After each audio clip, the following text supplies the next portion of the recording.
Netcasts you love. From people you trust. This is TWiT. Bandwidth for This Week in Google is provided by Cachefly. Cachefly.com. You'll find all the TWiT shows on your Roku box, Android, and BlackBerry phones, and all Yahoo widget TVs powered by Mediafly. For more information, visit twit.tv/Mediafly. This is Twig, This Week in Google, episode 71, recorded December 1st, 2010. Rel nofollow. This Week in Google is brought to you by Ford and voice-activated sync, featuring true hands-free calling, turn-by-turn directions, 911 assist, and more. Available exclusively on Ford, Lincoln, and Mercury vehicles. And by Gazelle, the easy way to sell or recycle the used gadgets lying around your home or office. Don't just sell it, Gazelle it. For a 5% bonus payment for your used gadgets, go to gazelle.com and use the bonus code TWIG. And by the Eco Imagination Challenge from GE. GE and its partners are awarding $200 million to ideas that help build the next generation power grid for the 21st century. For more information and to view and comment on ideas, go to ecoimagination.com/challenge. It's time for Twig This Week in Google, the show that covers Google, the cloud, and really kind of everything going on the internet. Joining us, as always, we're so glad to have Gina Trapani with her new hairdo and her new lights and her new job. Me and my bangs. Smarterware.org is the blog.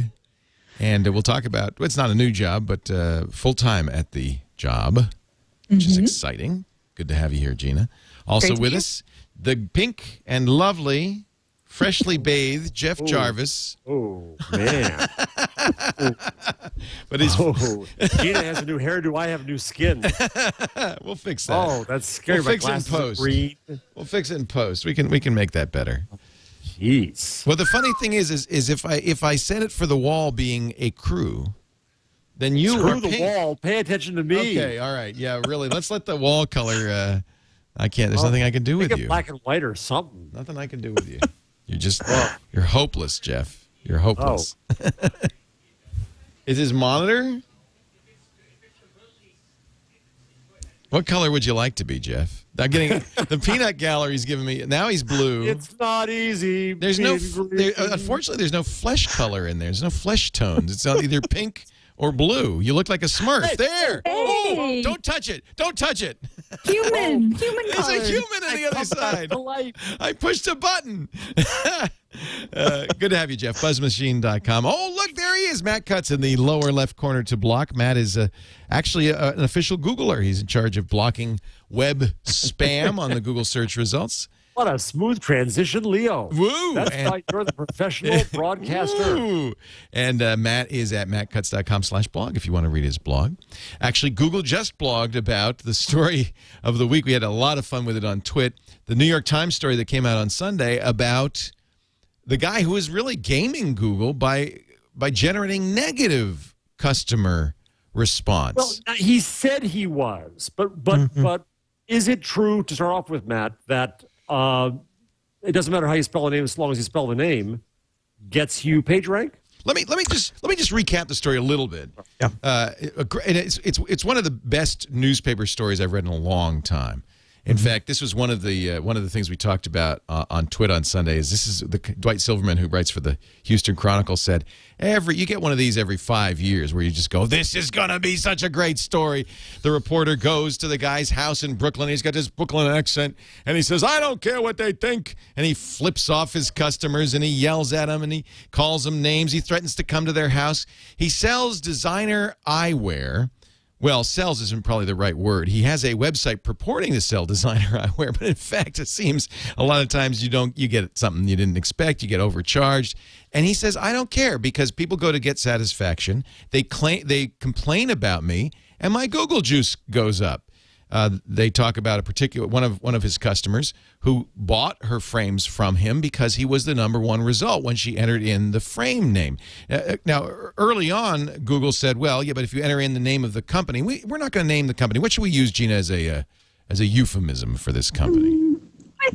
Ego in my eyes is probably a good. It's a bad Jackson Brown pun, is what it is. Really bad. But anyway, so apparently all the vituperation on Get Satisfaction is just more links, and Get Satisfaction is a highly rated blog, so it just gets more links back to his website, and apparently Google interprets that as interest and ranks him highly.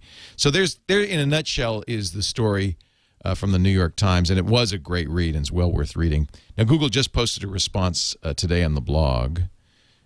Matt? I can walk you through it, yeah. You know, it's really funny because the first thing we did in that blog post is we wanted to sort of pop the misconception that it was all these complaints that were giving them a lot of benefit in the Google rankings, because that's not really what was happening. In fact, Get Satisfaction, Thor, the guy that you might know from Get Satisfaction, did a blog post, and we had linked to that. And he said we used the nofollow attribute on our hyperlinks. So if you use rel, if you use in the link after the URL, if you use rel equals nofollow, Google takes that as an indication not to use that in its indexing or That's its right. ranking, We dropped the link. Okay. Yeah, we don't use it in PageRank. We don't trust the anchor text. So it's a perfect way. It's actually almost 5 years old now. It's a very general mechanism to say, you know what? I don't endorse this link. And it turns out almost all of the consumer complaint sites either didn't link to the site or only used the text name or used rel nofollow. The ironic part is some of the most reputable links coming to the site were coming from Bloomberg and, wait for it, the New York Times itself. Well, he even says, the guy who owns the company even says, at the end, it's a great end to he says, hey, it's okay if you write about me. Just make sure you include my URLs and names in the article. Say anything you want. So really all the attention he got from the press is what helped him. Well, he was doing relatively well even before that. You know, his pet theory was that he was getting a lot of negative mentions. If he was doing well in the last month or two, it might be because Bloomberg wrote an article that mentioned that company was getting sued, and in the process they linked to him. Now, one of the easy things you would think is, oh, well, just look for people who are really angry, the sentiment analysis. And it turns out that wouldn't have worked at all because the Bloomberg article was completely neutral. It just said, yeah, this company is suing this other company. So it was really more, you know, a few fashion blogs, a few mainstream news sources. It really wasn't the sort of hate from consumers that was giving it a lot of Google ranking. Now, Jeff, you wrote in your blog, buzzmachine.com, kind of taking off the title of your book, What Should Google Do About This? How should Google respond to this? Now, of course, this might change knowing now that it wasn't coming from Get Satisfaction. Right, but there were a lot of people who said, who blamed Google for this. And the first point, I think, is that we do live in a world of caveat emptor. And it is up to the consumer to figure out what's what. So that, you know, when I had my Dell problems, I kicked myself at the time for not searching on Dell sucks. And so I learned a big lesson there. And whenever I buy something from a new vendor online, I check it. And if you searched for the vendor's name, ego my eyes, it will say, you saw, as Matt had pointed out on Twitter, lots and lots and lots of negative stuff. You would have known to stay away from this guy if you just searched for the vendor's name. But that isn't really the fault of a consumer. Yeah, it is. Caveat emptor, sure it is. Is it Google's job to ferret out every bad guy on earth? Matt has enough time trying to play whack-a-mole with just the spamsters. If you also try to ferret out everybody who might be bad, that's not Google's job. It's an unscalable task. We don't necessarily want Google to do it because somebody else's bad store is somebody's good store. You know, it just doesn't work at all. And so then the next question is, as Matt said, do you look at sentiment analysis? Even apart from this question of the Bloomberg story, as somebody said on Twitter when this discussion was going underway, well, if they use sentiment analysis, they'd see a lot of negative links to Barack Obama. And what does that mean? Right. What do you do with vaccines? Vaccines Or should would be a good Bloomberg example, and the yeah. New York Times have used the rel no follow attribute? I mean, if they're reporting a neutral story about one company suing another, I mean, I know that this is probably, this is never going to happen. But I mean, if I'm making a recommendation on my site, then I'm not going to use the no follow. But if Bloomberg is just writing this neutral story, I mean, would that have helped? Doesn't that just build in sentiment analysis, though? I mean, don't you want, in most cases, not to use rel no follow? Don't we want links? Yeah, you do want links, and the web is very good at having links. I don't think that Bloomberg should necessarily have been responsible. We just wanted to sort of dispel the misconception that it was all people complaining on the consumer sites that was causing it. Right. But what was kind of interesting is, to Jeff's point, if you just allow people who say, oh, this is bad, to hurt someone, then you can seriously impact their rankings. Then you have to worry about, people who don't like vaccines, people who don't like either Barack Obama or Sarah Palin, and that sort of stuff could really have unintended consequences. Google does not want to get in that business by any means. No. And that's what's called sentiment analysis, and that's not. Well, does Google do any sentiment analysis? We do, actually. We have a link in the blog post where we do sentiment analysis for news and for blogs. And there could be a place for that, but the main thing we wanted to get across is that just that alone wouldn't have done the job. Right. And now, in fact... let me ask you something, because on Sunday I did a search for this. I tried to duplicate the search that the protagonist in the story, the woman who got ripped off by this company, did, and was not able to get a link to this company. Has Google delisted it?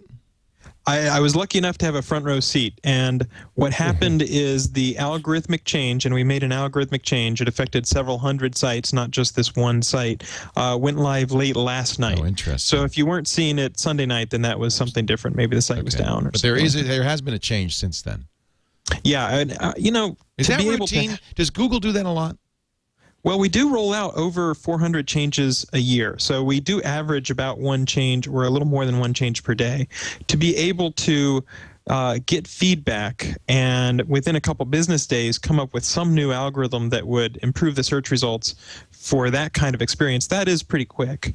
But, we read through the article and we were just as horrified as everybody else. So. That was a fun weekend for you guys. That's amazing. More than one change per day is unbelievable. I mean, as an engineer, I'm just like, what does their regression tests look like? I mean, when you change the algorithm, you want to avoid like unintended consequences, changing other kinds of searches. It must be an insane test suite that you run before you roll out, or how does that work? Is it sort of continual testing that just runs constantly as the changes roll out and tweaking? Or I'd love to know. We could dedicate a whole show to Google's search algorithm testing and deploy system. But right. Well, and we do have continuous testing. So if something really happens to drop one important site or a high impact site, we sort of get pages about that. But whenever you want to roll out a new change, essentially we also, for example, for this change, we ran something like a couple 100,000 queries to see how big of an impact that one small change would have.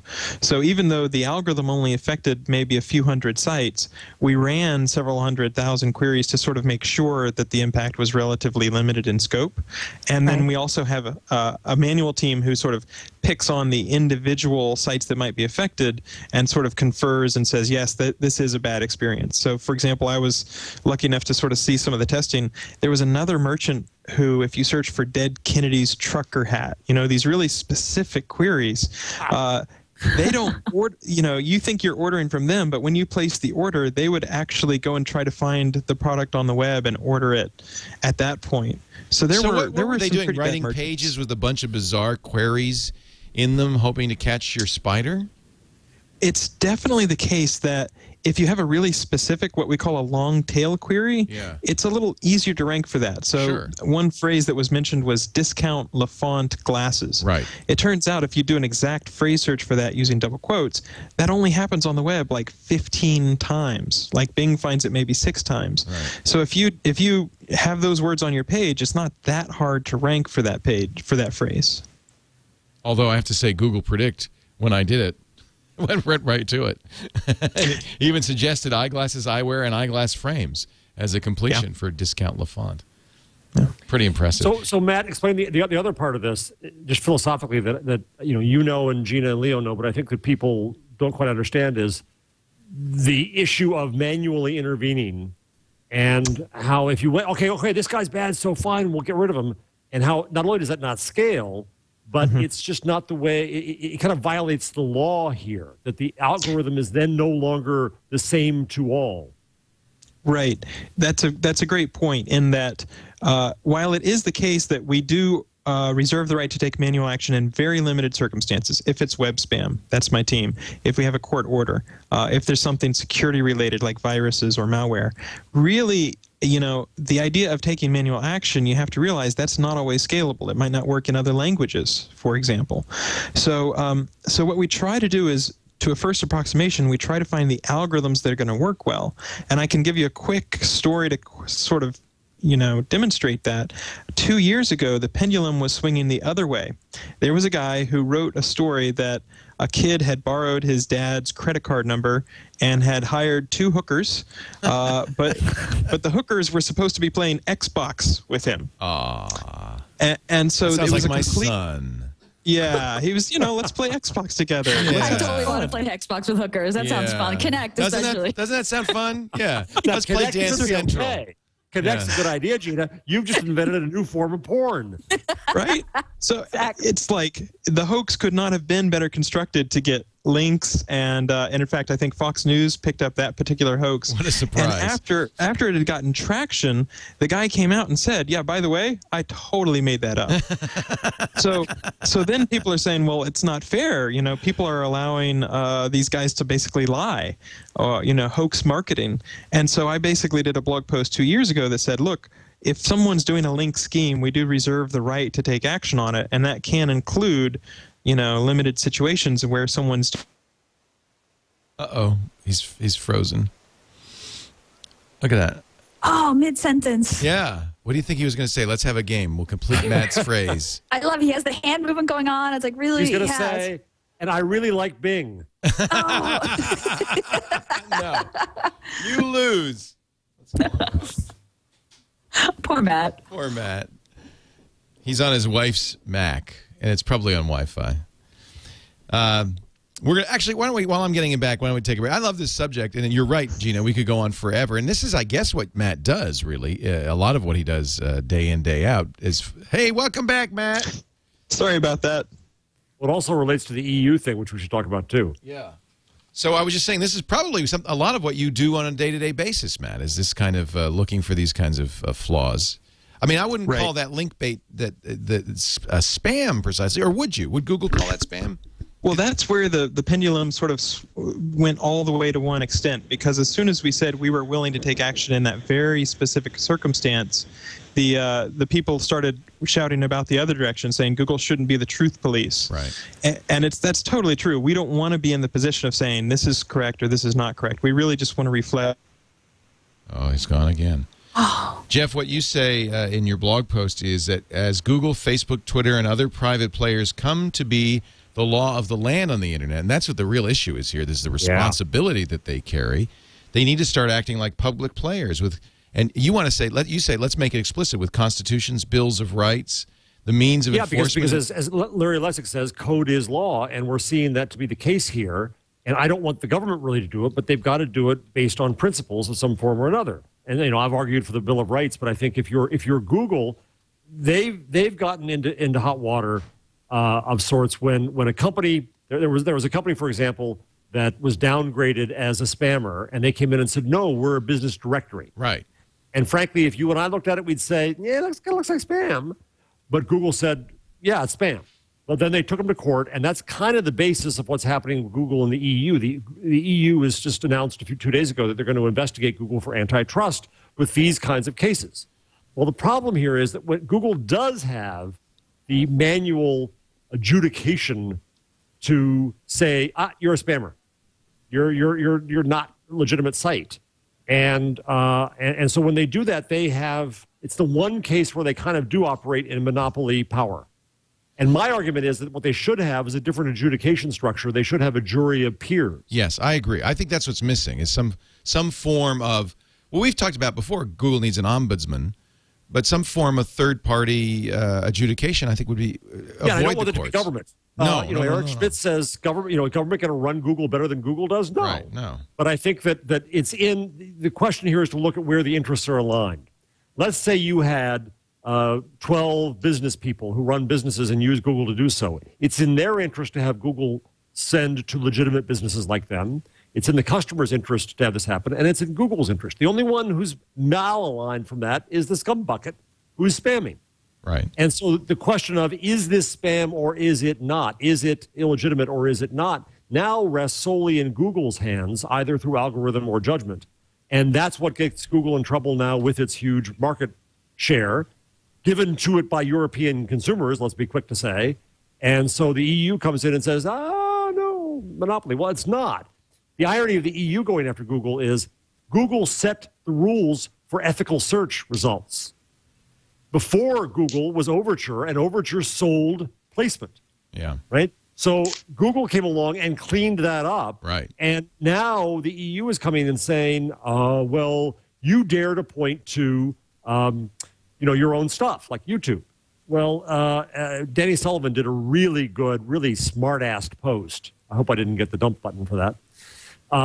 In which he said, I searched for cars on Google. It didn't send me to Bing's car page. How dare they? Right. It sent me straight to cars. Right. And so Google's in an unfortunate position with a lot of this, and I think it has to figure out how to stand on principle. Its algorithms, in its view, I think Matt will correct me here, are its principle. But in cases of manual adjudication, it needs to have somebody to hide behind.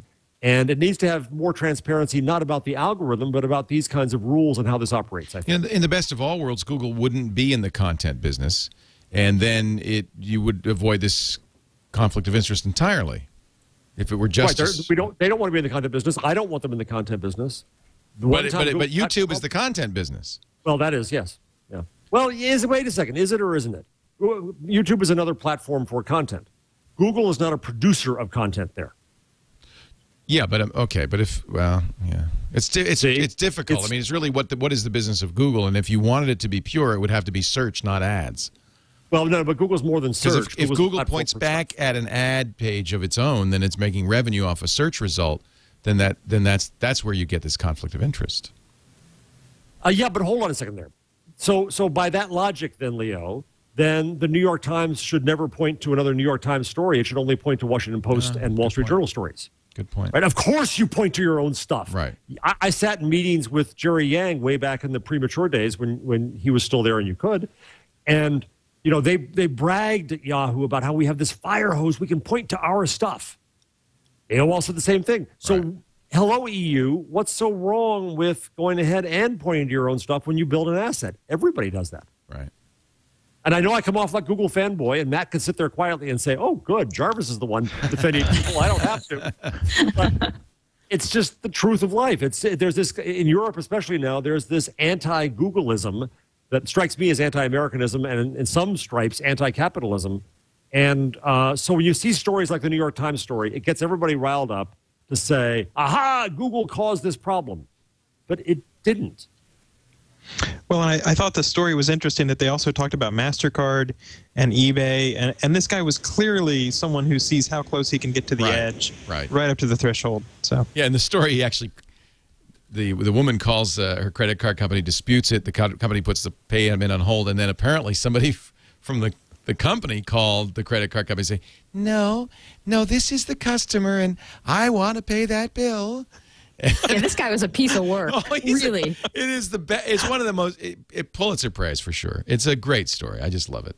And you make the point, I think, Jeff, very well. Perhaps the reporter would have done better to call Matt Cutts. Well, and I think that's a problem that Google frankly had, because I'm very serious about that. Is that Matt? Forget about defending Google. There were questions that we're talking about right now about, well, what does this mean? What's the next step? How can you stop this? That a good reporter would go to. And the reporter whined in the story that they talked to a Google spokesperson who did the phone call, was supposed to send an email and didn't. I hate it when reporters complain about PR people not, being nice to them. But the mistake there was that I think that the better story would have been if Matt had been able to talk to the reporter and just talk through these issues, these what ifs. Well, if we did manually go in, what happens? If we did look at sentiment, what happens? Because it's a better, fuller story. And that's Yeah, why the we blog wanted post to wait a little while really to get the addressed- blog post out. Yeah. Go ahead, The Gina. post really addressed the issues that the sentiment analysis point was very good. It really addressed a lot of issues, but in the end, the post didn't say what the changes that Google made, right? Because Google does have to protect that information to make it less able to be gamed in the end. And it took a couple of days for the post to come out as well. So, yeah, the story would have been much better if the reporter had followed up a little more. I don't know if the story would have been better, but it would have been more accurate. It would have been more accurate. It would have been more accurate. I mean, if the fact that the reporter wasn't able to see that the Times had linked this company, Right. Well, and you know, if you view source, you'll see rel equals no follow. He didn't have enough technical sophistication to even do that. Although I confess, I repeated his story without checking myself. So that's probably the first thing we should all have done is, and then it's apparent there's no link juice at all. But I mean, you know, the no-follow issue in terms of, you know, the responsibility on news organizations to, if you're truly going to be neutral when you mention something versus wanting someone to read it. That's interesting, isn't it? It's an interesting question. I mean, will we get to the point where news organizations are tech savvy enough to know what no-follow means? Like, this is a neutral link and this is a link we're recommending? I don't know. We're getting down to nitty-gritty, but it's an interesting question. I'm trying to remember. I think Twitter started implementing rel no-follow globally, and I think that's a bad idea because do they still do that, Matt? Do you know? They do, certainly on their website, and if you're a beginning website and you're not ready for the spammer influx and you have a lot of people, that can be a very reasonable thing to do. What I would love to see people do is be a little more nuanced. For example, I just crossed 10,000 tweets, you know, and so the odds that I'm going to do some spam tweets are pretty low. Maybe let you out of jail, for instance. Yeah, once you've been around for a while, or you have someone else who's trusted vouch for you, or any other metric that you have, you know, on Wikipedia, maybe you edited and you didn't get reverted, you could remove those. Because rel no-follow really neuters the web. It neuters the ability to generate links. In fact, it hurts Google's ability to generate valuable page rank. I mean, a link from Twitter from a highly regarded person on Twitter should be valuable. It should add to the Google juice. Absolutely. And Twitter has its own internal algorithm for user authority, and I think that should come into play. I mean, it neuters the web if everyone uses no-follow, but if we use it smartly and people understand the difference between a neutral link and I want you to click on this link, that it would stop spamming. It would help Matt and his team. Sorry, or at least reduce the ROI. Right. Sorry, Jeff, go ahead. Wouldn't that be helped if the tools enabled you to put in two kinds of links? We've had this discussion before about positive or negative, but maybe it's recommended or neutral is a decent way to go, that people can, you know, there's a little link tool on your blog tool, right? There's a little link button in your blog tool, and similarly, you put a link into Twitter and then shorten it. Maybe you have two shortening options. Right. Bit.ly, bit no. You know, click me, don't, right? But you know, that kind of nuance at this point in time is probably just the usability wise is we're not there. A lot of work. Yeah. Bear in mind that it took about 5 years before we introduced nofollow, because for the most part, when people link to something, it's because they do endorse it or they do like it or they want people to see it. Right. So, you know, it took a few years before we really even saw a need to say, hey, there are some links where maybe if you run WordPress, you might want to put nofollow on commenters until you trust them or something. Right. Yeah, I think that's the other interesting thing here is in Europe, at least in the UK, as I understand it, you can be held responsible for that to which you link in a court of law. Wow. And it would be really nice if you could have a form of link that says, I am definitely not endorsing this, but responsible. In the interest of free speech, I'm showing you where the bozo is, which is part of what we need to be able to do on the web, too, is otherwise it does turn into an echo chamber. If all I can do is link to those things that I think are good and worthwhile and I recommend, it becomes a very boring place. Jeff Jarvis, Gina Trapani, Matt Cutts from Google, talking about Google in the cloud. From Kevin Marks, a link about the boring couple. They both won and lost in court today, and we'll talk about that in just a little bit.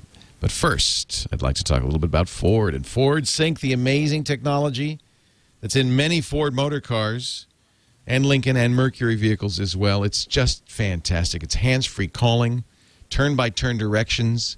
You get full GPS even without the GPS screen. It'll walk you through. In fact, the turn-by-turn is so smart, it knows where you're going. It watches traffic alerts, and it'll reroute you around traffic problems automatically. 911 assist, and of course, complete control of your audio system, including things like play This Week in Google number 71. and boom, it plays for you. I just love it. These Ford Sync vehicles come with a USB port so you can connect your iPod or your Zune or your phone. They come with just the most amazing voice recognition software. And in fact, with some phones, including my Android phones and the Windows Phone 7 phones, it'll even read you text messages as they come in. You want to give it a try, go to your local Ford, Lincoln, or Mercury dealer and test drive the Ford Sync. It is fantastic. And I'll tell you, I wouldn't consider a car that didn't have it. From now on, that's it. And here's a new program from Ford we're kind of excited about. It's the 2012 Ford Focus Global Test Drive. Here comes the new Focus. Early 2011, the 2012 Ford Focus is going to come out. 3-model lineup, the 5-door hatchback, the 4-door sedan, the 5-door wagon. I saw it at Blog World. It is so beautiful, so slick. This is the new world car from Ford. And it includes just like the latest parking technologies like the active park assist, like on the Flex where it parks itself. The rear view camera. So, I mean, I got that on the Mustang. I don't know how people live with that. I get in a car without a rear view camera. I go, how do you back up here? What am I doing? It's scary. The new fuel-efficient engines, completely updated, including a torque vector control system which hugs the curves. The new My Ford Touch, which is Sync Plus. It's got the 8-inch screen on the center console, and then the 2 screens behind the steering wheel. I can go on and on. You could be one of the first to test drive the new 2012 Ford Focus in Madrid at Spain's National Institute for Aerospace Technology. Yes, it's a contest. Go to twitfordfocus.com. That'll take you to the Facebook page.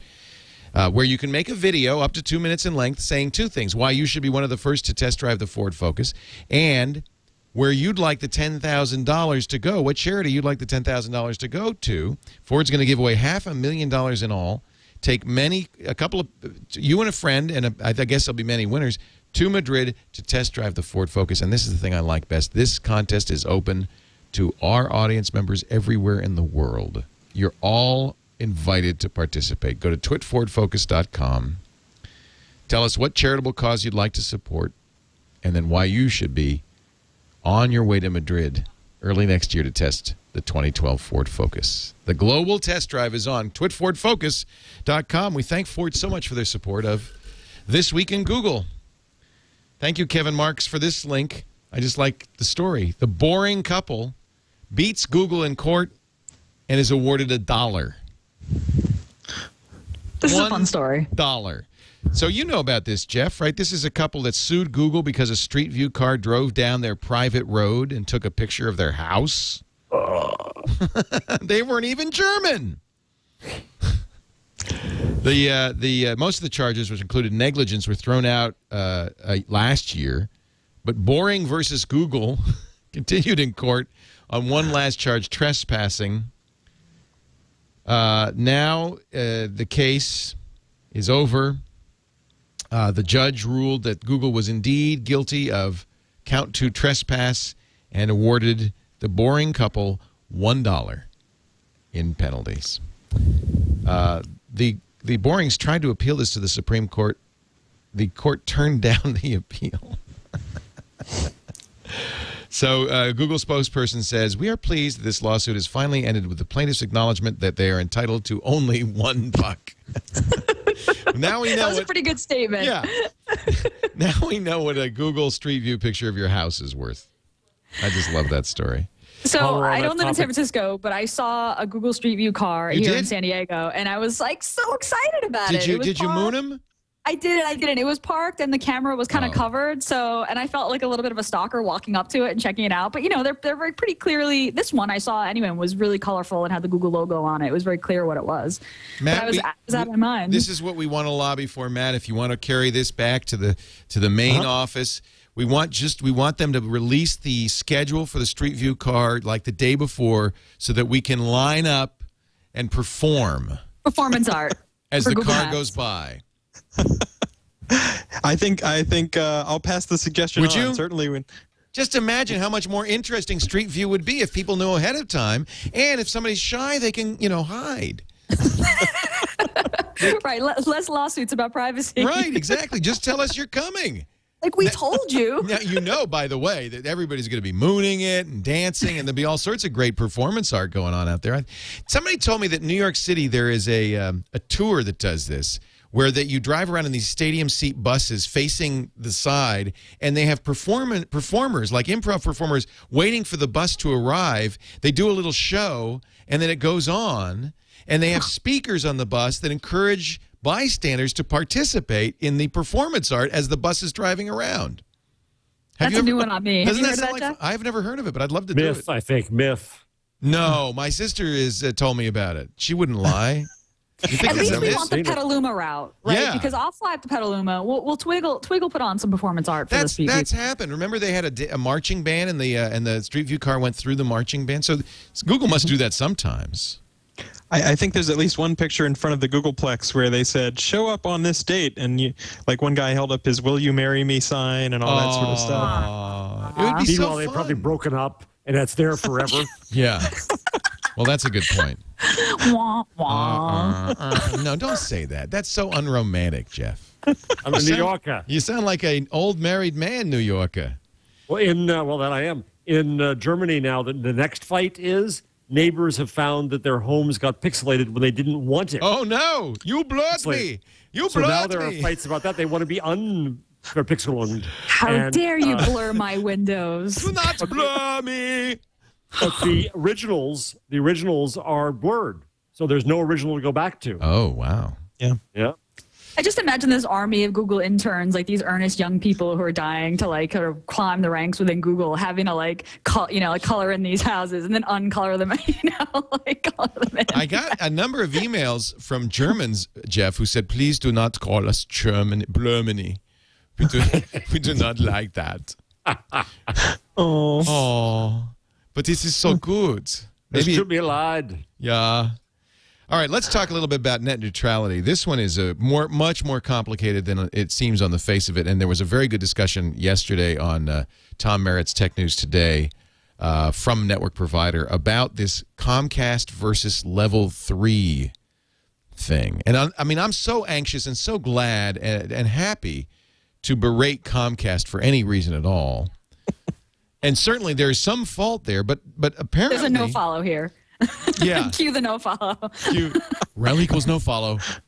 We need an audio no-follow. Your audio no-follow. But... Just use a different voice. When you talk like this, you don't want to follow it. When you talk like Not this, a recommendation. Oh, my. Matt, can you work on that, too? As long as we got a shopping list for you, Matt. And another thing. Voice recognition. Yeah.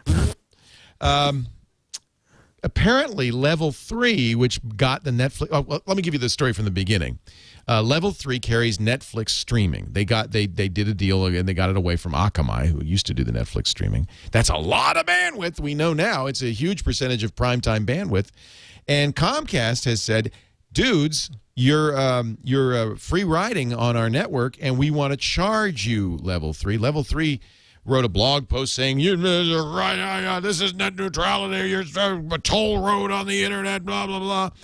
But they gave in. They said, what are we going to do? We don't want Netflix to be mad at us. Of course, the real problem in my mind is if there were any competition in the internet service world, if there were a choice for most people besides Comcast, if I were Level 3, I'd say, okay, fine, Comcast, go ahead, block us, see how your customers feel about that. But there isn't, and so a lot of customers, just as the same thing happened with Cablevision and television, are stuck. Well, now Comcast says, well, it's more complicated than that. And, in fact, Level 3 kind of played some games so that instead of spreading the traffic to, Akamai used to bring it right to our various head ends, Level 3 is coming in at one head end and burdening our network, getting it from that head end to all the other head ends. That's not how it was supposed to be. We are reasonably charging. Does anybody want to weigh in on this one, or should we just say it's... Well, let me ask a question. Yes. As a New Yorker, let me answer a question with a question. Yes. In the discussion about the FCC, which we'll get to in a second too, I saw one reference to saying that, well, you should pay more for more bits. But that's not the issue here. It's just a matter of how many bits.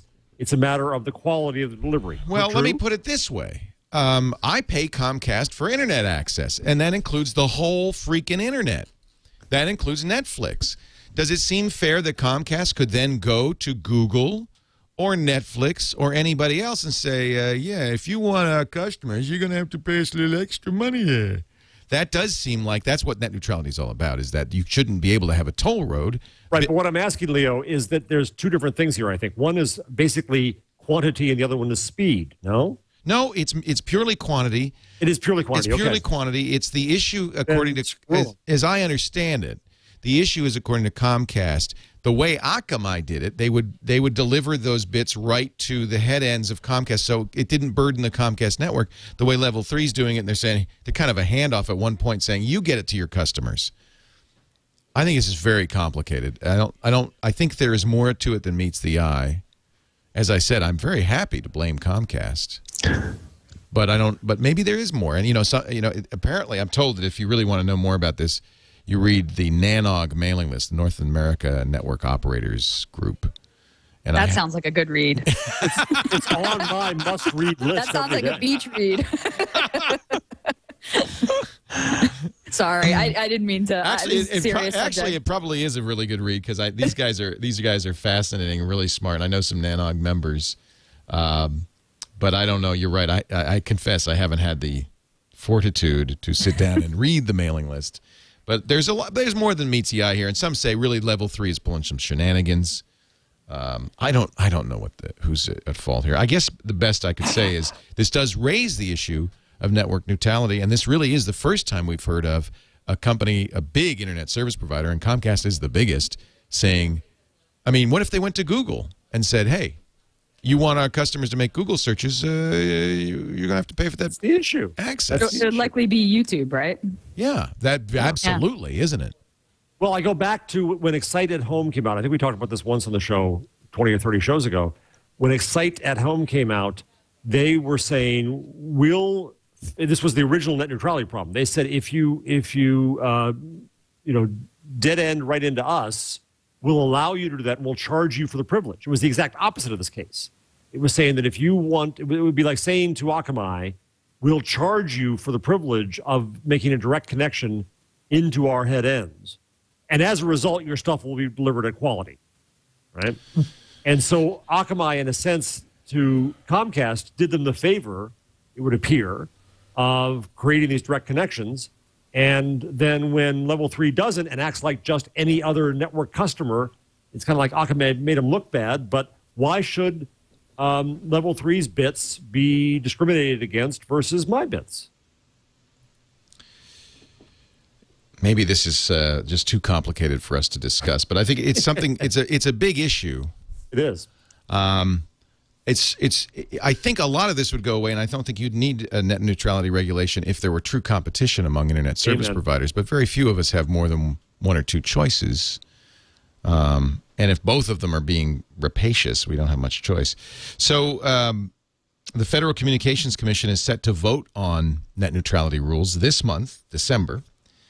On Wednesday, the FCC staff circulated an agenda for December 21st, saying that they would vote on that day on an order that adopts, quote, basic rules of the road to preserve the open internet as a platform for innovation, investment, competition, and free expression. That sounds optimistic. I like the phrase. Yeah, me too, man. It's on solstice. Yeah. Let's hope the hippies rule. There are, according to this article on CNET, two major areas of contention. Broadband providers want to ensure the language used in the rules would not prohibit them from managing their networks. That's code for things like what Comcast did with BitTorrent, using Sandvine to make sure that not too many bits from BitTorrent were spread over the network. But it does seem reasonable that they have to manage their networks. I mean, we're demanding more and more bandwidth over their pipes. Or they would like to make sure that they continue to have the right to charge different prices for different levels of service. And I'm with you on this, Jeff. If you're saying I want more bandwidth, more speed, you should be able to. I mean, they should be able to say, well, for the highest bandwidth, you pay the highest price. I don't think I don't think anybody has a problem with that, right? As long as at every tier, all the bits are treated equally. Exactly. That Bing doesn't somehow get a better deal than Google, or vice versa. Right. Paying less for dial-up, you pay more for broadband. Yeah, that's cool. That's always been that way. Yeah. Yes. Secondly, the second bone of contention is from wireless service providers. And this is that famous Google Verizon pact, who want wireless networks to be exempt from any net neutrality regulations. And, of course, Google and Verizon issued a joint statement saying that Google said, yes, that's a good idea, that LAN networks are one thing, but these wireless networks are another, and they should be exempt. Oh! Well, maybe if you put a term on it, I could see exempt for the next year or 2 years, I could see. Because they're nascent then they say, why bother? Yeah, I just think the idea that wired and wireless are at all different is antediluvian. It's ridiculous. Now, the only thing that might happen, you see, here's the problem: the competition we are going to get to the wire to our door is going to be wireless. Wireless is through things like white spaces that Google has fought for, and now. If all of that future competition, you just said the solution is competition. But the competition is regulated. Right. There's no competition because the FCC set it up that way. That's what's so screwy about this. The only way to get competition is through wireless, and you're making wireless hampered against wired, then we might as well not have the competition. Matt? Well, and it seems like one thing that everybody could agree on is if there were more wireless spectrum, that would be really nice. So the FCC is doing a lot of stuff about white spaces and, some of these things that used to be taken up with analog television channels. They don't need that much room when they switch to digital. And wow, there's so much interesting stuff going on with wireless and phones. And the more you can have that ability to try new things, I think the better everybody will be off.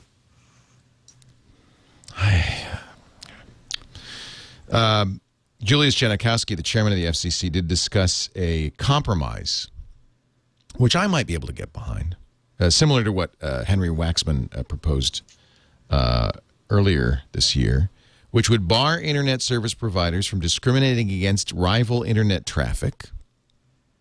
I don't know how key rival is, and include some limited net neutrality protections on wireless.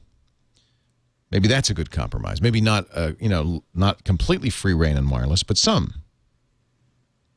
Here's where I'm starting to go, and this is very much unlike me because I'm not anti-government, but and I'm not libertarian. I'm a Democrat, but I sometimes sound like it. But in this case, I'm starting to wonder whether the internet is such a utility and so important strategically that to follow the analogy of the interstate.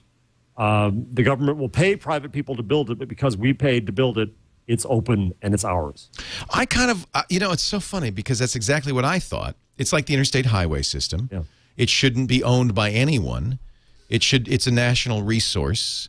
And there's all sorts of economic considerations that it's in the national interest that it be open, free, affordable. We pay way more for bandwidth. We're the 22nd or 23rd. Yeah. In availability and cost of bandwidth in the world. Yeah, so all this hoo-ha about supporting their investment in our bandwidth, well, they're not investing. Look at trying to use your AT&T phone. Look at what's trying to go on. Essentially, what they're trying to do is to maximize the profit from the copper that they put in, because they don't want, they want to get all the money out of that before they upgrade to fiber or whatever is next. And back in the day when I knew this stuff, I knew that cable companies, it's been quite a while, it's been a few years, but when I was involved in this, cable companies were getting a gross margin of 45% on their delivery of bandwidth. Well, I'll just put a standing offer in. I will buy fiber from anyone who will send it to me my too. house. I can't get it, You can't get it. Pretty frustrating. Verizon stopped. I mean, I think Fios is done right now. They've gone everywhere they're going to go. Yeah. Now LTE goes live, and I'm going to talk about that in just a second. So don't go anywhere. This is wireless, and you're right, Jeff. This may be the future for high-speed internet. Before we talk about that, I want to talk about getting rid of those old gadgets with Gazelle. Don't sell it. Gazelle it. Gazelle is a really fun, good service, and every time I talk about it, I get tweets and emails from people who've tried it, were maybe perhaps a little skeptical. I was the first time I heard about Gazelle. I said, well, let me get a box together and see. Here's what happens. You go to gazelle.com, GAZELLE.com. There's a form there that you fill in and say, this is what I've got. These are my gadgets. And they'll tell you, you tell them what quality it is, whether you got the cords, the cables, and all of that stuff. And then they tell you what they'll pay you for it. Then you get a box. You put it all in a box. They send you the mailing label, so you don't pay for the shipping. And all of a sudden, lo and behold, you get a check about a week later. Or you can get I think they have PayPal cards, Amazon cards. You have a variety of stuff. Oh, look, redesigned page. That's the old one. This is the new one. Oh, neat. Cash for your gadgets. Here's all the categories. Blu-ray players, calculators. How many calculators do you have lying around the house? Camcorders, camera lenses, cell phones. Oh, boy. Oh, baby. I got a drawer full. Desktops, digital cameras, e-readers, PDAs, hard drives, GPS devices, gaming consoles, home audio. You fill in the form. Let's see. I see. I'm going to try a Bose. Let's see. Bose Wave Radio. Time to get rid of that. You tell it the condition. No, it works. No noticeable flaws. Perfect. You just fill out this form, see? I've got all the original stuff. Yeah, sure. Original box? No, I don't have that. Come on. Let's get real. Threw that out. And they say, yeah, it's worth $88. So you add that to the box.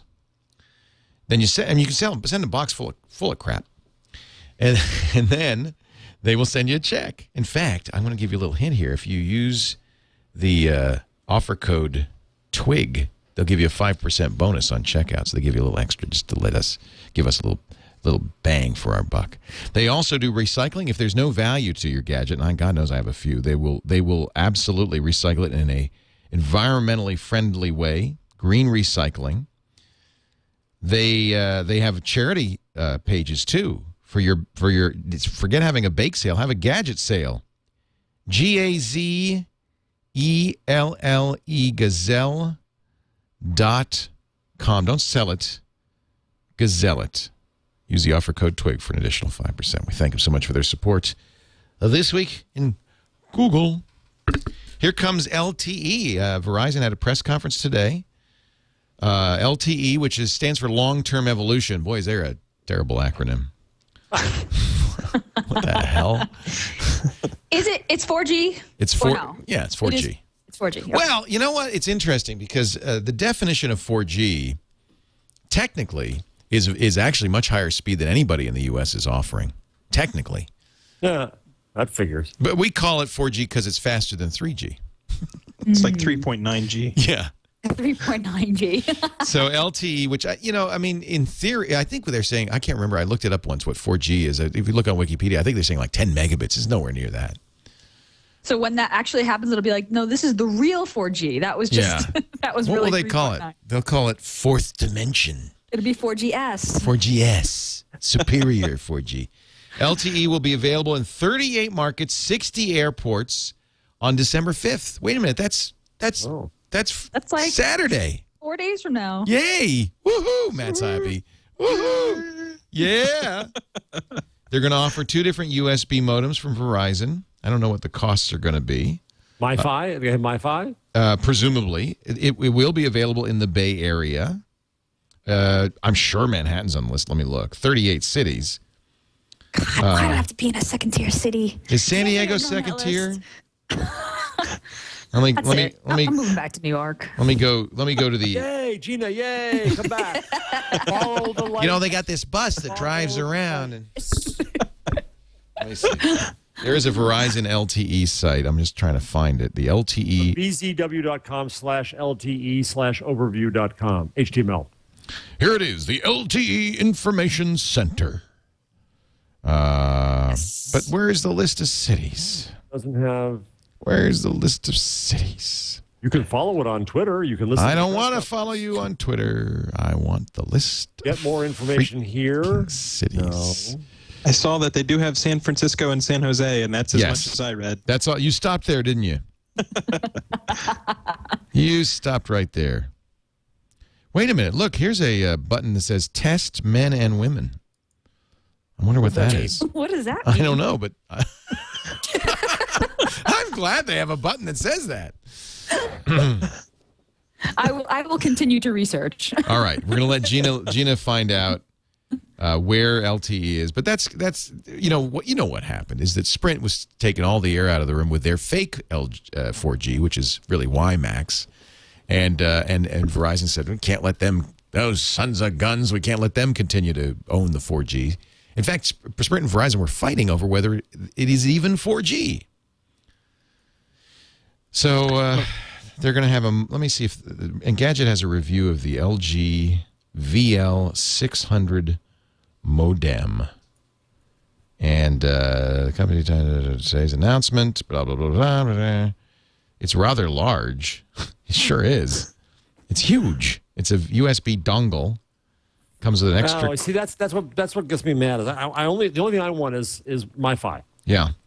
The dongle's ridiculous. There's no reason to have a dongle. So now remember that there is no one using 4G or the LTE 4G right now. But Engadget testing it said they got consistent speeds at 7 megabits down, 1 megabit up. That's better than a lot of people's home service.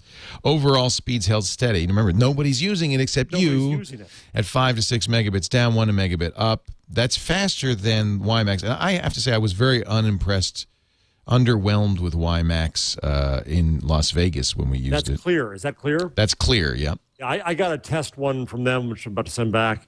And, yeah, it got me good bandwidth here, like 7, 8. But then people said, oh, wait, in any market where it's being used, you don't get much. That's the problem, is that it's shared bandwidth.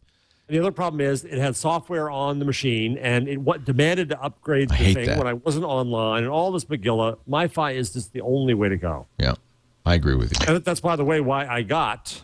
What'd you get? I got. Oh, you got it. Samsung. He's playing Angry Birds on the Samsung Galaxy Tab. So, well. The beautiful thing about it is, it in fact is. Yeah, you got a big. He has big hips, so it goes right in his hip pockets. Hey. Got smaller hips than you. You know, it makes me wish I wore blazers still. That's why now they become like my photographer's jacket. Yeah, I think more and more people are going to pick up blazers so they can carry around their big ass gadgets. Yeah, seriously. I got to carry a freaking purse. I don't want a purse. That's the worst. Purse. I don't want a purse. So how do you like it, Jeff? I like it. I mean, it has a lot of the same problems that the iPad has to me. So I'm not for all those people saying. Great screen though. Great screen. It's got a good screen. It doesn't have the USB I want. It's not a phone, which is stupid. That bugs me too. It's like if I'm going to carry that around, I want it at least to be a phone. But of course, it is ridiculous. Yeah. Well, I don't know. That looks kind of good. Well, I got big hands and a big head too, by the way. But the fact that it fits in the pocket is great. I had a senior moment at my office yesterday. I'm looking all around. I said, "Oh my God, I've lost it already. I'm going over the desk." It was in my pocket. At least it wasn't on your head. No, I'm very impressed by it. I like it a lot. The reason I got it was it also has the access point. You did not get. Oh, it has a. Yeah. I did not get one. I went. I went and bought it with no plan. It was a mistake. I can't get geography. I can't get everything else. No, you need the plan. I bought a separate MiFi. So screw it. I went back and I got the plan. Yeah. Yeah.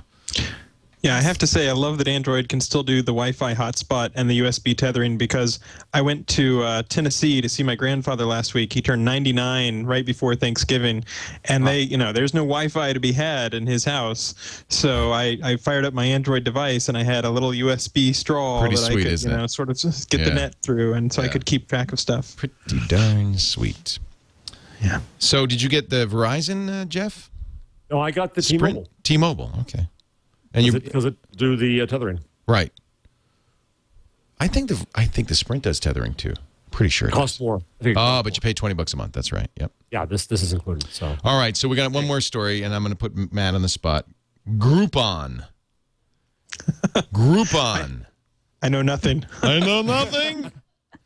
Groupon. The rumor is, and this is now All Things D talking, this is the Wall Street Journal, New York Times, all saying Google in hot and heavy conversations with Groupon, which is the group buying site, to buy it for an unbelievable $5.3 to $6 billion. And the obvious joke? Matt? What? Matt, I Do know they we've get a sent you back with a lot of discount other if they convince their friends to buy Groupon clones? All right, Gina, do you use flowers. Groupon? Are you a Groupon I've seen ads for it. I see ads for it a lot, but I haven't used it. But some folks are really into it, and I mean, it kind of makes sense, right? Facebook deals. it's similar to that, right? From what I understand. Well, what's interesting is it's very much like the Beacon thing, because if you link it to Facebook, it does all the stuff Beacon wanted to do, but Facebook got in trouble with. Your friend, publishes what you bought. Gina right. just got an amazing deal on an 18-hole golf game. Right. That's what they're offering me right now. $27 for 18 holes of golf, including cart rental, supply of warm-up range balls, and take-home souvenir at the fabulous Healdsburg Golf Club at Taman Park, a $57 value. So every day you get one of these. Yeah, you get one, and for me, they're all crap. I don't want any. I agree with you, but 57 people in my area bought this. Well, but it's only 57 people. Matt, I know we've given you other tasks today. Can I give you one more here, even if you know nothing about this? It's like the honeydew list. I love this. And say, don't do it. Stop. I know a small little podcast network you could buy for $1 billion. Yeah. Cheap. I hear they have really good production values too. Fantastic. Fantastic hosts. They have good conversation. They have a revenue model. Actually, Groupon's doing all right. According to Wall Street, $500 million a year in revenue. So, Jeff, come on, this is a good buy and growing fast. In fact, hey, I'll give you. Okay, I won't say any more. Google's MySpace. Yeah. This will be Google's MySpace. Because the problem, I think, is that it's a fad right now, and Google looks at it and says, we don't do that. It has 3,000. One of Fred Wilson's partners had a very good post about this. Google is a technology company that has huge sales per person. Groupon is a person company. It's a sales company. Yeah. They have 3,000 salespeople. Owning the sales force at hyperlocal will not scale. I repeat, it will not scale. The problem to solve here is how you scale selling to millions of businesses. Now, Google has done that to an extent, and to me, Facebook just won this by making the deals free and then making everybody an upsell customer. And so they identify who's the best prospect, and they can sell in new ways. And so I think Facebook's way ahead on this model. They can put Groupon in functionality in a flash. There's no barrier to entry here. It's a very low revenue per employee company. Fine. So it gets through sheer force of will. It gets $50 million a month. That's fine. That's a nice company, but it ain't worth $5 billion. Matt, please tell them my stock money. No. I will pass the remarks on.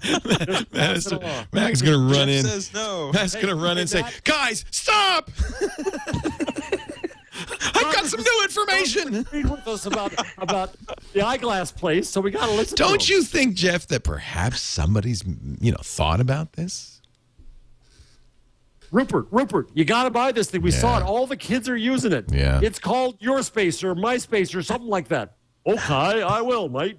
Look at this. Total dollars saved by Groupon users, 789 million. Total Groupons bought, 18.3 million. I don't want to do your number. Does your number of the week have anything to do with Groupon? No, it's not. Well, then I'll give you a number. It's 2 years old. The company's 2 years old. If they do, in fact, sell for $6 billion, they will have increased their value $20 million a day since the day they were founded. It's absurd. It's a friggin' bubble. I was thinking of starting a similar business. But literally, all right. So my Groupon, I subscribe to Groupon in North Jersey. I can save up crap. to No, I agree. 84% off laser hair removal in Pearl River. I don't even know where Pearl River is. No, I agree. I'm in the Napa-Sonoma area, and it is. And you only get one of these a day. So this is it. Half off a mani-pedi in Hoboken. I got that. Yes, I got that yesterday, but it wasn't in Hoboken. But I got the same thing, half off. I get 52% off ice skating. I ice skate, I fall on my ass and break it. It's crap. They're selling a bunch of crap. I get 55% off a subscription to New Jersey Monthly, an absolute piece of junk. It is a little down market, I gotta say. So I have to admit, I haven't used Groupon myself, but maybe there's some benefit to the fact that people get exposed to things they wouldn't normally get exposed to. Like, I don't know about you, but I don't hit the same 6 or 7 restaurants, and so maybe if it gets you exposed to a new restaurant or a new experience or a new business, that could be what a lot of people enjoy about it. Give Matt a bonus for trying to carry the water there, will you? Very nicely done, Matt. Nice. It was nice. It was very, very calm and easy and rational. But Yeah. no. No, I'll pass on your sentiments. Not going to give it to him. No. What about the it's Angry Birds Day, December 11th? You going to celebrate Angry Birds Day? I came so close to buying one of the little Angry Birds plush toys today. Did you? That's when I knew that I have a problem. Yeah, because Wow. stuffed animals. It's been a few years. Angry Bird I plush was like, toy. I need that stuffed red bird. I need it. And I want to throw it at people in my life. How about the guy who Googles himself and finds out he's a murder suspect? But of a standout student here at the University of Florida. My initial reaction was pure shock, and after that, it was just me being upset. Zachary Garcia is a freshman from Hollywood, Florida, who stumbled upon the mistake late Saturday night. He was Googling his name when he came across the news stories. He called home, woke up his mother, and said he feared getting kicked out of school, losing his 2 jobs, or worse. By the way, case of mistaken identity, it wasn't him. Just so you know. He feels much better. But He had the funniest quote I'd ever seen, where he basically said, "I make sub sandwiches for people. The worst I could ever do is make a bad sub. I've never murdered anybody." Android is for men. Hey. Okay, I'll leave that alone. I got to remember to scroll down to the bottom here. I thought that was down there. Darn it! I should have seen. Now it's my fault that I didn't mark it above. That's okay. All right.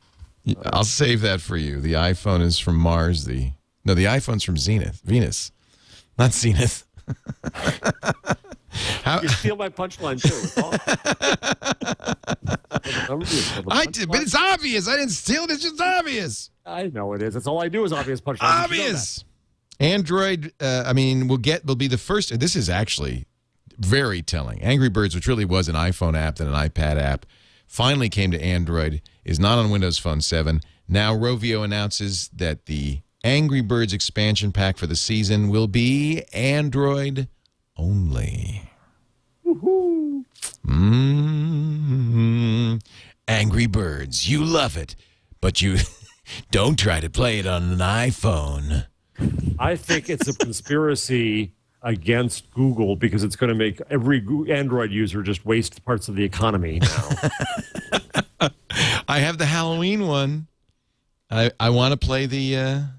So they are charging for seasons, though? The seasons add-on? It's not just ad supported? Oh, that's a good question, because the Angry Birds on Android is ad supported, which is an interesting experiment. 7 million, what did we say last week? 7 million downloads. They got to be making money on it. So it's an advent calendar, really, for Android, because Android didn't get the Halloween edition. So 25 levels for the 25 days of Christmas of holiday snow fun. Oh, wait a minute. It will also include the Halloween expansion. And it's all free. Huh. Wait, and this isn't available for the iPhone?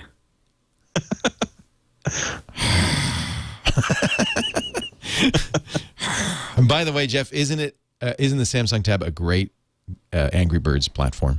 It is. It's wonderful. Oh, you guys are killing me. Oh, you guys are killing me. What do we do on Angry Birds Day? I actually have to look here. I haven't played Angry Birds in ages. I don't even know. Gina. Seriously, we need to pelt one another with stuffed Angry Birds. I think that's the most appropriate. Look, celebration. Angry Birds meetups around the world. Now, that's a fun one. Okay. I'm going to take a break. We're going to come back with our tip, our number, and our tool of the week. What are you doing, Jeff? What is he? I'm making Gina jealous. Jealous. Angry so wrong. Birds. It's so wrong. I'm waiting for pure Google Birds. tablet. Come on, Angry you're killing Birds. me. Yeah, what about gingerbread? You got the statue, Matt. What about gingerbread?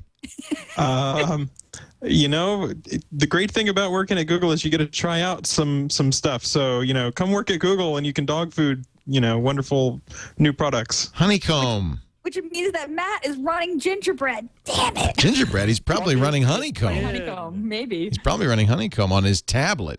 He's probably running Chrome OS on his netbook.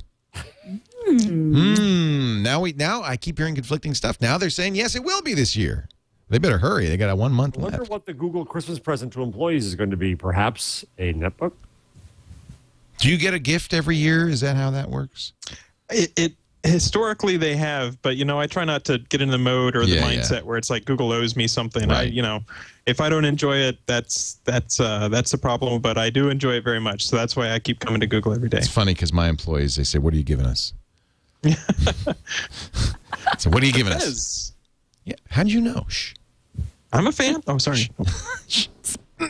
Well, if you know, I guess everybody probably knows. Apparently, they're going to update the Netflix app on the Google TV, which is good because it has kind of an old and funky. And I have to. Can I a confession? Yesterday, I come home. Henry says, "I can't. The TV's not working." I said, "Yes, it is." He said, "No, it's black." I said, "Oh, let me see." Oh, yeah, the Google TV has I talked about this a couple of weeks ago. It pops up an error that says the time is wrong. Then it turns on the screensaver, and unless you know to hit the keyboard on the Google TV to wake it up, you don't see anything on your TV. That's a bug that I can file. Yeah, yeah. for Would sure. you please? Too late. Definitely. I've removed it from the chain. I actually said, demoted. It's very easy though because it's a pass through. So I just and I'm done. Well, and it's definitely the analogy with the G1 and how much better it got. It's the G1. And you actually can see them iterating and how fast they're making changes to improve it. So I think. And this is one measure of it is that they're finally putting the full real Netflix on it. The one with where you could pick from the instead of that old version. So that's an improvement. Mm-hmm. Oh, I can't wait. I can't wait. And I am not going to throw out the Google TV. I'm not going to return the Google TV. I have hopes. I have high hopes, and I will just like my G1, which is in a drawer right here. Someday, I will flash the firmware, and it will magically appear. Before we go on with the show, I just want to mention quickly the General Electric Eco-Magination Challenge, which is rapidly coming to a close. This is a great idea. GE put together $200 million to invest in new ideas for improving the way energy is produced, transferred, and consumed. If you go to ecomagination.com/challenge, you can see the winners. 3 different categories. The first is renewables. GE wants to encourage better ways to integrate renewable energy right into the power grid. Energy from wind, water, sun. The second investment category, grid efficiency. To convert the smart grid. The smart grid is even now out of date. They're going for digital energy. And finally, eco homes and buildings, which is fairly important if you think about it. It's not merely better ways to generate, but also ways to conserve. So $200 million, and if you go to Ecomagination, ECOMAGINATION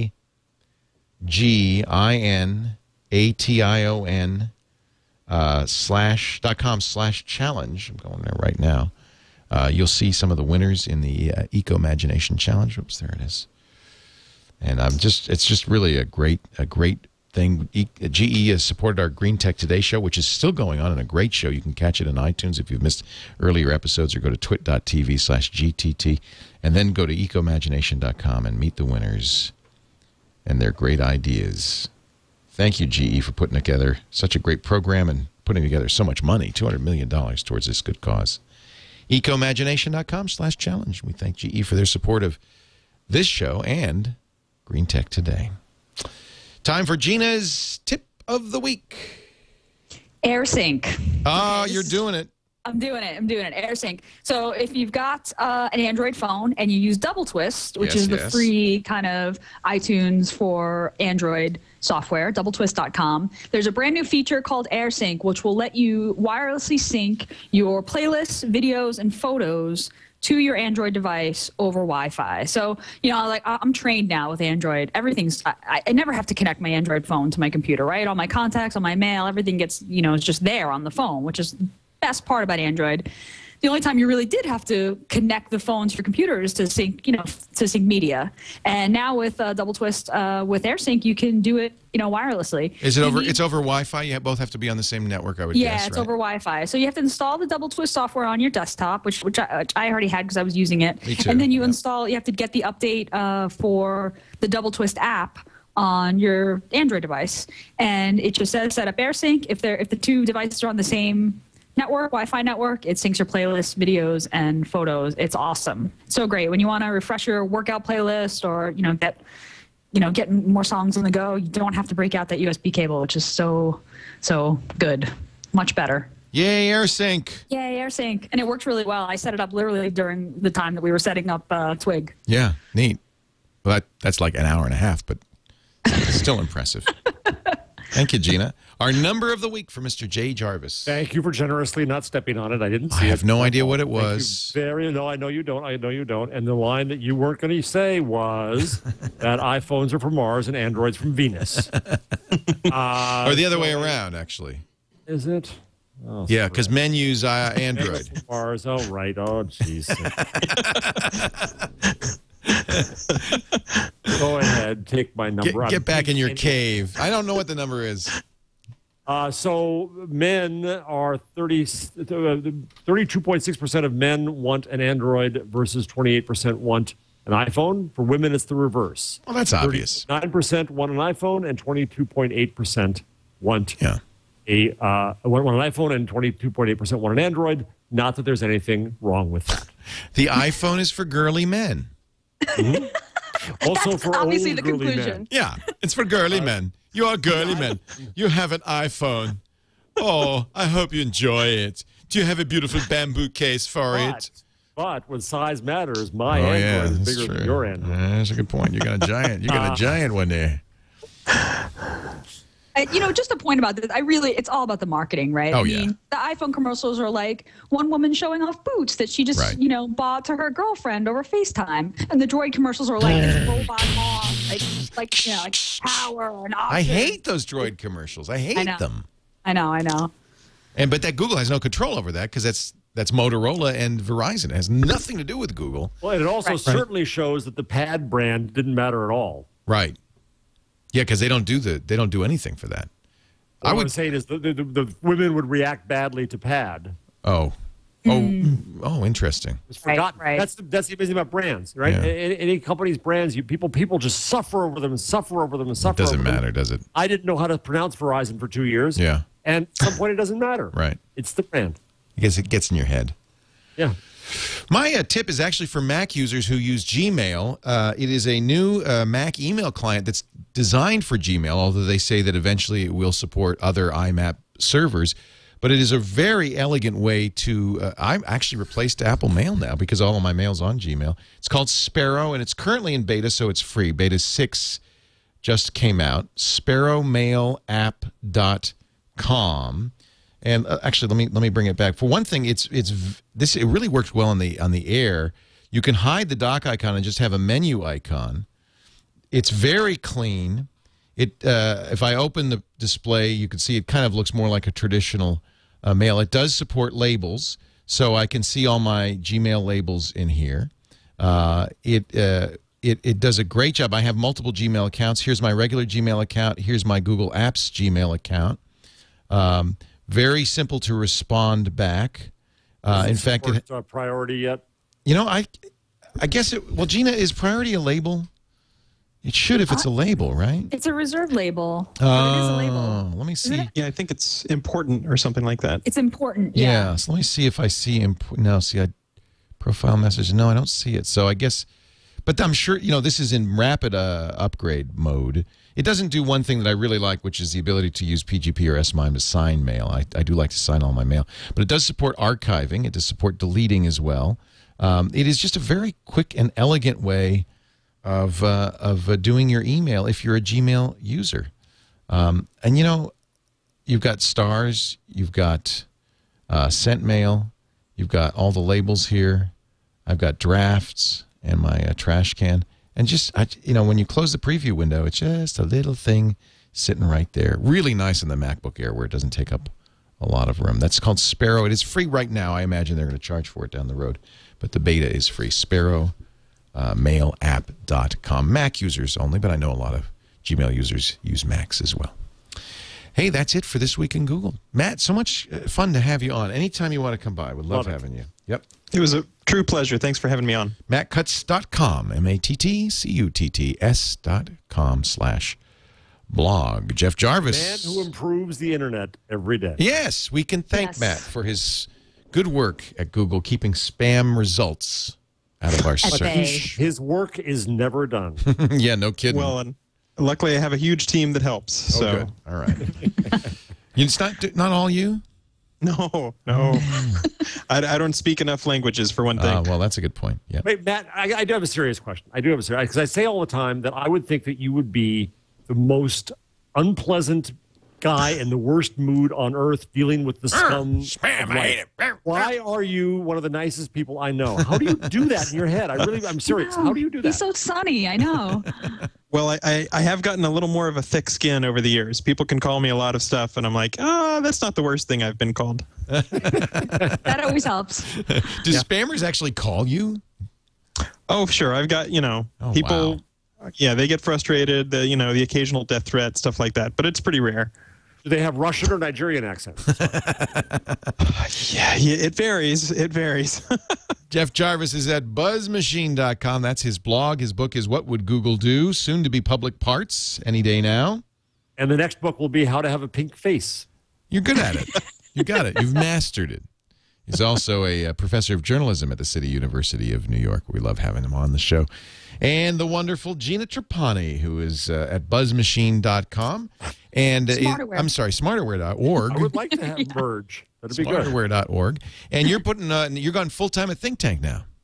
Yeah, well, I've been full-time leading ThinkUp development for a while now, but yeah, I'm not. I'm kind of cutting down on some of my freelance stuff, and I'm gonna go kind of dive into coding more, which I'm really excited about. Fun. But I will be working. We're doing a new edition of the Lifehacker book, so I am going to be working with Adam Pash on that one next year, which will be fun.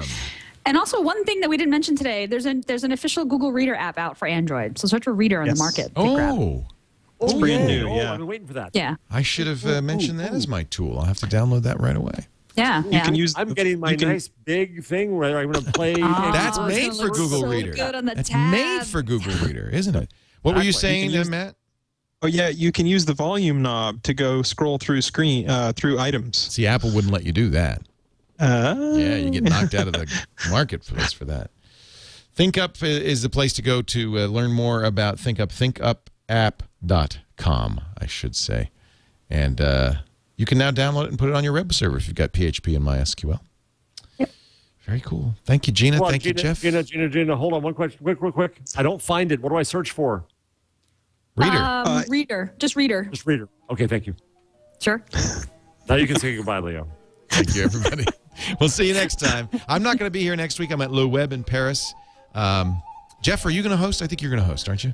Am I? Oh, good. Yeah. We'll put you in charge. Or maybe, I don't know, maybe Tom Merritt will sit here in the studio just to keep you company. It's egalitarian, this show. It is. There really isn't a host. Right.